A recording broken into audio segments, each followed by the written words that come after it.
What's up, men's physique fans, and welcome back to another video. It's safe to say since the Olympia, the men's physique division has been absolutely insane. We had top Olympians continuously running the gauntlet in order to get their qualification early. 7 Olympians in one show, and none of them win. Let that sink in. And not to mention, we have some of the craziest physique updates from Andrei, Deiu, crazy physique updates from Edvon Pomero, and we have to talk about the Romania Pro. Yeah, it's safe to say we have a lot to catch up on, but before we get there, I wanted to remind you guys that I'm now taking on one-on-one coaching clients. So if you are a friend or looking to step on stage for the first time, all you guys have to do is click the link in my bio. I can promise you guys this: if you're looking for a coach to prioritize communication, you're looking for a coach who's gonna make sure they create an individualized custom plan for you, no cookie cutter bullshit, and you're tired of just sitting there wondering if you're getting as much value as you should in the investment that you're paying for a coach for, I promise you guys, it's gonna be the best investment you guys can make.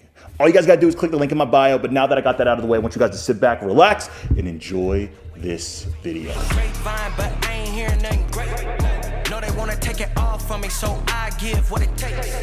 Whole life been a miracle, seen everything but a cape. Why would I stop now? Found everything on a journey, but another way. Look. The East Coast Championships was one of the hardest shows to predict because there were 7 evenly matched Olympians going into the show, and either of them could have won, which makes the outcome just that much crazier because it was a dark horse. Somebody nobody was expecting that walked away with the win. But before we get there, I want to give a quick shout out to your top 5 finalists, starting off with your 5th place finisher in Drew Cullen. Coming off of a 2nd place finish just 2 weeks prior at the Hurricane Pro, there was no secret that Drew Cullen was a favorite going into the show. When I look at the package that he brought here, it doesn't look much different than the packages that he was previously rewarded for with higher placings at previous shows. I thought his front shot was on point. I think his tan was on point. His posing was on point. His general fullness and his conditioning were all on point. But we all know the lingering issue when it comes to Drew Cullen. There's only 2 shots that are judged in the men's physique division. You have a front shot and you have your back shot. And unfortunately, Drew is missing 50% of what the judges are looking for, which also speaks volumes on just how crazy that other 50% is if he's always in the conversation at every single show. But that also does leave it up to the subjectiveness of, one, the judges, but also who shows up on that day. Why? Because if the lineups are all guys with crazy backs, Drew is going to be that odd man out. And if you take a look at the guys who placed ahead of him, there was no secret that Drew had the worst back in that first call out. So with that being said, he just ended up being a guy who was known for missing the 50%, whereas other shows, he could have just blended in, at least with the back, because maybe other guys might not have the craziest backs, but have great fronts. It just ended up not being the best lineup for Drew on that day. But nonetheless, Drew is a guy who is still going to be at the 2026 Olympia. I'm telling you guys right now, he's going to be a guy who gets back on his high horse closer to the summertime and really starts running the gauntlet again. And we all knew Drew is one of those guys who is known for running the gauntlet. So a lot of these other guys who are going to be forced to do it, it's not going to be as easy. But Drew, it's second nature for him. So we're going to see what he does here in the 2026 season. And coming in at 4th place, and arguably the shock of the show, is none other than Jordan Clark. Now, there was a lot of talk going into this show between our 4th place finisher and our 5th place finisher, both guys who are friends. Let me first point that out. But of course, as we get competitive in the sport of bodybuilding, there's always going to be that competitive, friendly rivalry, we'll call it. And it's safe to say that Jordan Clark won the battle. Why? Because going into the show, Drew Cullen was very confident in himself for a good reason. Like I said, a lot of momentum going into this show. But he said there was no way that Jordan was going to beat him. There was no way that his friend was going to beat him. And Jordan Clark, he said no words, and he just showed up and handled business. Even though it wasn't necessarily probably where Jordan wanted to place, this was a massive jump for Jordan. Not only was he in the 4th place spot, but he beat a lot of Olympians in order to get there. And that speaks volumes. Jordan is a guy who's up and coming. He's on the rise, a guy with a crazy back, crazy conditioning. Like, he nailed everything he needed to nail. He doesn't have like the prettiest physique in terms of like genetically, but he has a great structure. He just needs to figure out that midsection. I'm telling you guys, if he ever gets the hernia surgery and his midsection is 100%, he's gonna be fucking dangerous. He already is dangerous, but the back shot was insane. His conditioning was on point. Fullness was on point. He was dry. He really stood out on the live stream. A taller guy, filled out his frame pretty well. Again, this guy is dangerous, and congratulations to Jordan Clark. Guy looked absolutely insane.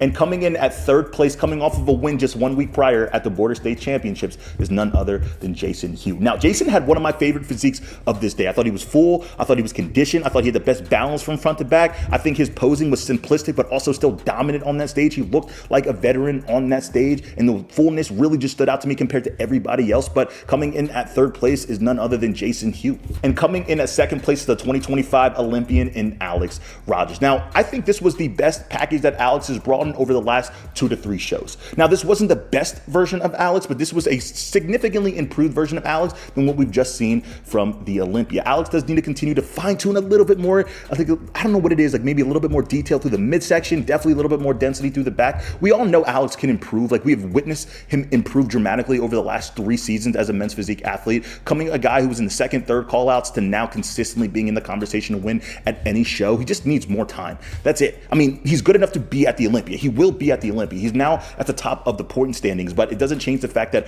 once Alex Rogers brings that density up in his back, like that's his only lacking muscle group, he's gonna be so hard to stand next to. One of the greatest posers in men's physique, one of the fullest guys in men's physique. His conditioning, even though it's slightly inconsistent, is there. Like, we've seen it multiple times to know that he is there. And again, just needs to bring up that back. Once he brings that up, lights out. And your winner of the 2025 East Coast Championships is none other than Francisco Martinez. Now, in full transparency, I had no idea who this guy was coming into the show. And that's why I love the men's physique division, because we get introduced to some of the dopest physiques in the world, and a guy who just completely shocked the entire world. There were 7 Olympians coming into the show. You don't think Francisco is opening this list of the East Coast Championships on that Monday and seeing 7 Olympians, 6 of them who have been to the Olympia multiple times, who have won multiple pro shows and have a lot of momentum coming into this show? But him, a guy who placed 3rd at the Dominican Republic, looked great, but relevantly unknown. But yet and still came in, kicked the door down, and just really played the David to everybody else's Goliath. He looked absolutely insane. He was conditioned. He was a taller guy, so he really did help manipulate his waistline to really show off that shoulder to waist ratio. He was a generally balanced guy, but I think it was his conditioning that really carried him through this entire show. Because even though I think every other guy was solidly in shape, I know Jason looked good, Alex looked decent, like obviously Drew looked amazing, he just had a different kind of grain to him, different kind of pop to him. There was no doubt that throughout the entire lineup, my eyes were drawn to him. And I think that my biasness was making me lean more towards other people just because they have been there before. But as Andrei Ferguson always says, just what are you actually seeing? And when I peeled back all of those layers, the vision then became a little bit more clear. But nonetheless, Francisco Martinez gets it done and earns 10 points to the Olympia qualification system for 2026. And now let's take a quick trip around the division to highlight what the hell has been going on in the men's physique division after the Olympia. Over the last few weeks in the world of bodybuilding as a whole, I feel like we've heard a lot about athletes leaving coaches. We heard the Nick Walkers, we've heard the Keon Pearsons, and now in the men's physique division, we have officially got word that Cory Morris is no longer with Ariel Cuts. Now, Ariel and Cory have had a legendary rise. If you guys don't remember, it was only, 4 years ago when Cory Morris was stuck. He was in the tail end of first call-outs, even second call-outs at some of the regular season shows. And since we have seen a completely different version of Cory Morris, a version of Cory that is no longer out of the top 1 or 2 spots at any given regular season show, but it was the Olympias.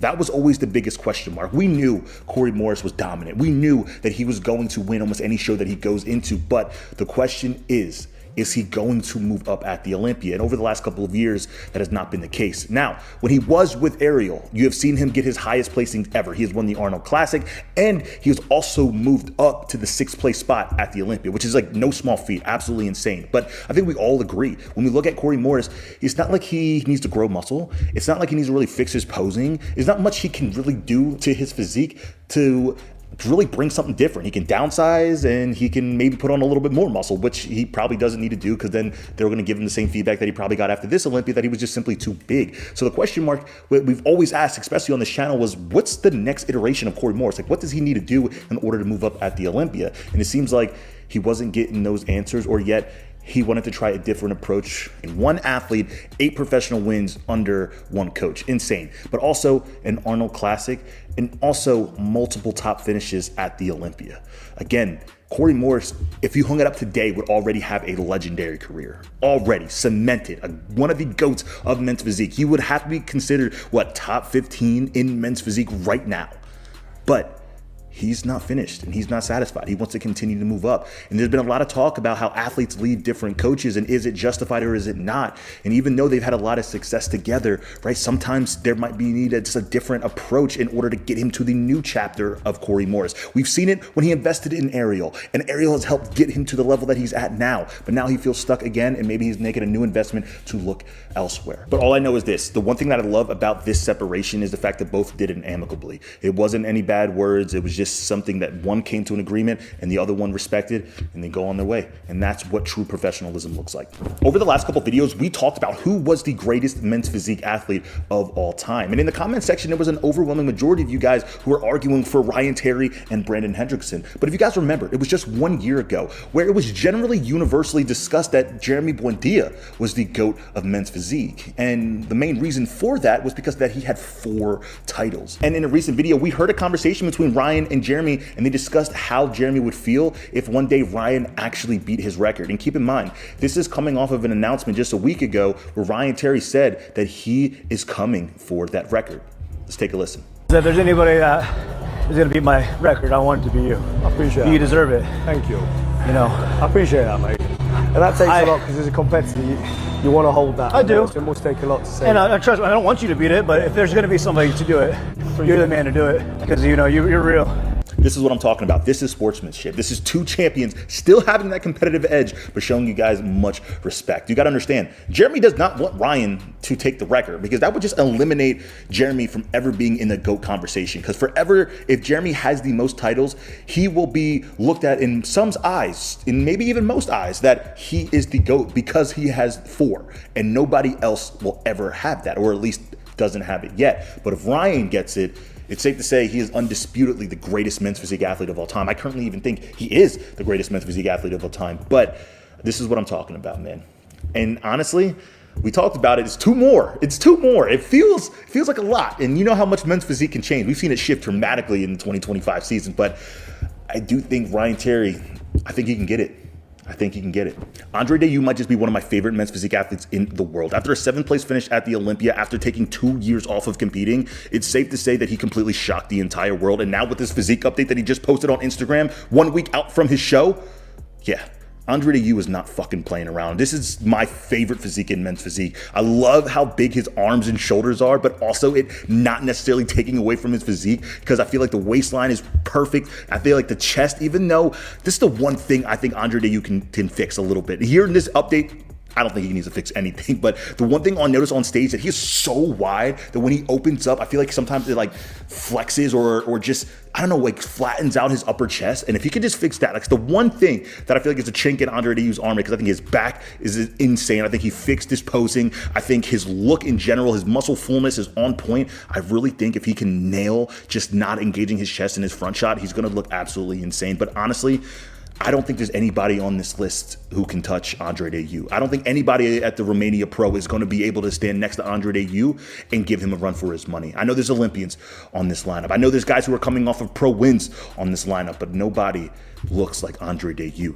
And I'm trying to take my emotion out of it. I think the reason why I've been so wrong with some of these predictions this year was because I'm like sitting there thinking that the judges will remember that this guy placed here. And then, no, I'm just going to peel back all the layers and look at it with my own eyes. Andrei Deiu, one of the greatest men's physique athletes in the modern day and age of men's physique. And speaking of guys who peaked perfectly at the Olympia, we had your current 5th ranked men's physique athlete just 2 weeks out from stepping on stage looking insane. Now guys, I'm gonna be honest with you.